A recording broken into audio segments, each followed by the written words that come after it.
All right, Dallas Cowboys, Detroit Lions, Thursday Night Football reaction coming up on Philadelphia Eagles now. Before any of you panic, you might be saying, Chase, you're driving, get off the phone. The car is on full self-driving mode. So wanted to break this game down because obviously it's huge news for the Philadelphia Eagles, and this is why you hit that subscribe button, because the content doesn't stop, and we're always talking Eagles right here on the show.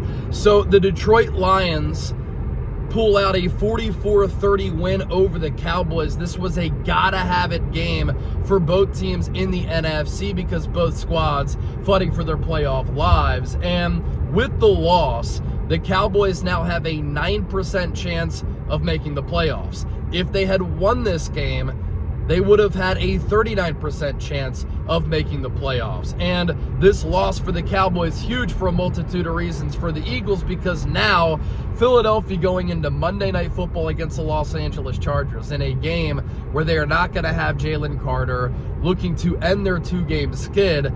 They have a 95% chance of winning the NFC East. And the Cowboys have been on the heels of Philadelphia over the last couple of weeks. And those of you who follow me on social media, who watch the show, you know that I've been talking about the Cowboys as a serious threat inside the NFC and to potentially win the NFC East.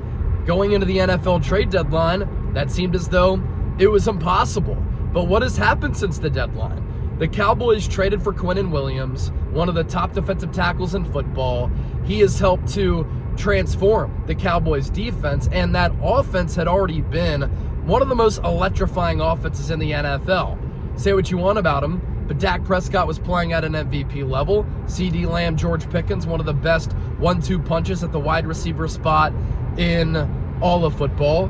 Jake Ferguson, an excellent tight end. And the Cowboys offensive line blocking pretty well. Javonte Williams, everybody thought that he was washed with the Denver Broncos, but he's been having a career year.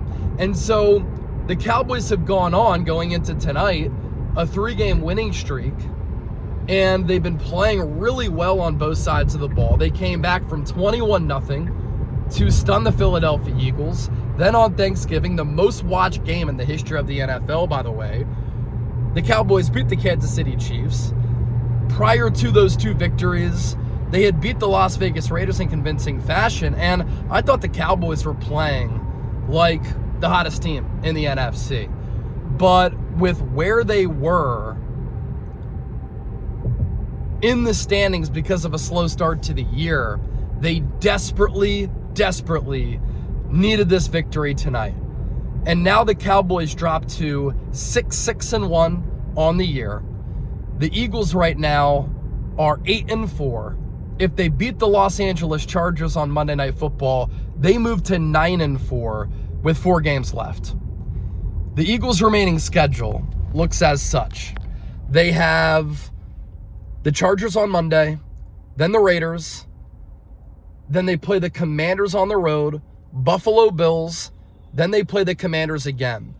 The Cowboys' remaining schedule, if they had won this game, especially if the Eagles had lost on Monday Night Football, things would have gotten very, very interesting, because the Chargers' remaining schedule, or the Cowboys' remaining schedule, in no particular order, they had the Chargers at home, they had to play Washington, they had to play the Giants, and I think they had to play the Minnesota Vikings, if I'm not mistaken. And so the pressure was really on the Eagles, given they've lost 2 games in a row, and going into tonight, the Cowboys had won 3 games in a row. But the big game Dallas Cowboys strike again. And while I had said the Cowboys are a threat, if the Eagles mess around, the Cowboys could win this division, it was all predicated on this Dallas defense still playing well. And tonight, they didn't. Jared Goff threw for nearly 300 yards. The Cowboys give up 44 points. Jahmyr Gibbs, one of the most entertaining players in football, he had himself a big night. And this Cowboys team really could not get a stop from start to finish. They turned the ball over a couple of times early.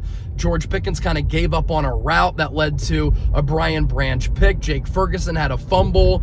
And this game could have been a lot worse, but the Lions had to settle for a lot of field goals. But Detroit's still able to put up 44 points on the board.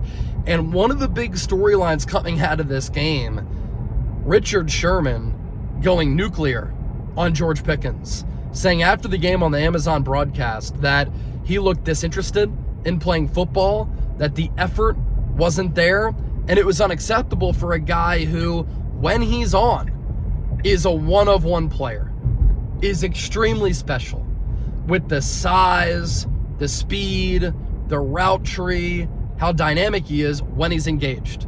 But this has been one of the big knocks on Pickens going back to his time at Georgia. Is he going to be engaged all the time? What happens when he gets paid? Tonight, the effort from Pickens was a little bit concerning, and it came in a game where CeeDee Lamb got knocked out early with that concussion. And Richard Sherman did not hold back any punches on George Pickens, and that's going to end up being a massive decision for Dallas. Because, let's be real, Brian Schottenheimer, the way that he's calling the offense, the way that the offense looks, it's been a dynamic offensive unit. Dak Prescott, when he's healthy, is a top 10 quarterback when he's playing well.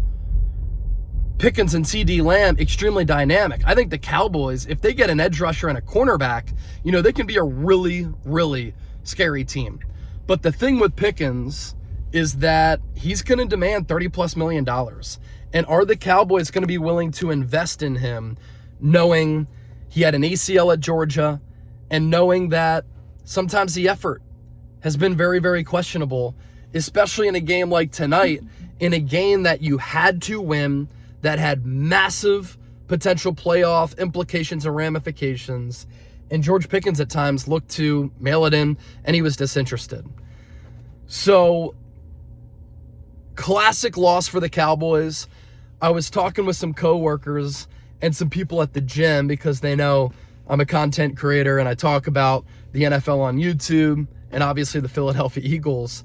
And we were talking about the NFC and we were talking about the NFL and how wide open the NFC and the AFC are. How any team can really win a Super Bowl this year, and there's really not one great team.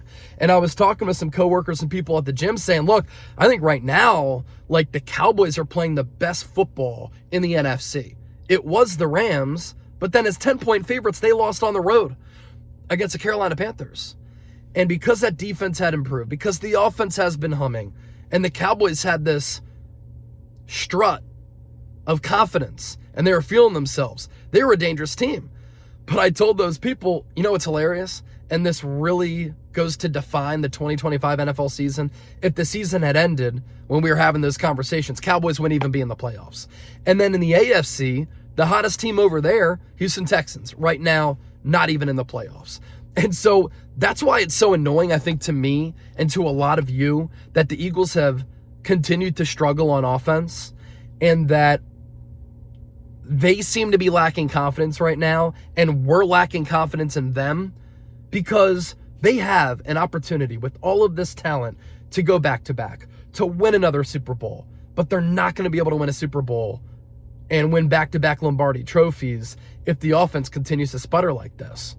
But hopefully some pressure is taken off the Eagles here with this Cowboys loss, because if the Cowboys had won, Eagles could have come out against the Chargers. If they lose that game, the NFC East lead, which a few weeks ago seemed impossible that they were going to let slip away, could have very well slipped away.